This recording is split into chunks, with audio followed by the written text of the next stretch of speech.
Okay, I'm going to tell you a story now about my dad's 1969 Ford LTD Brougham, which he owned from around 1975 to 1980.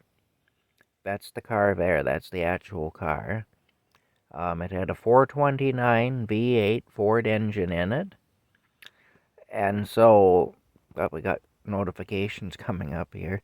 It had a 429 V8 engine in it, which my dad was really proud of. In fact, right on the, you can't see it in the picture really, but on right there in the molding, the trim underneath there on the side, on the front of the wheel, it actually said 429.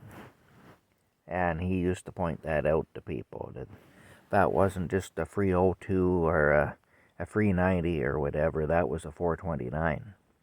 Anyway, the car had no stabilizer bars in it. It leaned really hard into the turns, like literally, it would just lean, you know.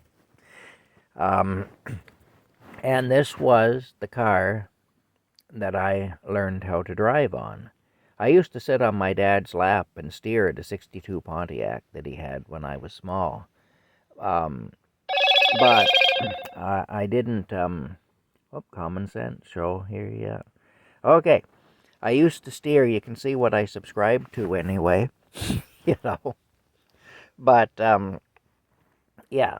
Anyway, I used to sit on his lap and steer that car. In fact, my grandmother got an awful scare one time because we showed up at my grandparents' place. This is my dad's mother. And my dad was drunk. And I was 3 years old sitting on his lap steering the car.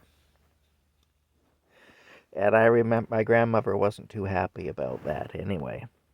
But this was the first one we had that had an automatic transmission and power steering and power brakes and all that. Um, Prior to that, it was all free in the tree and, that sort of thing.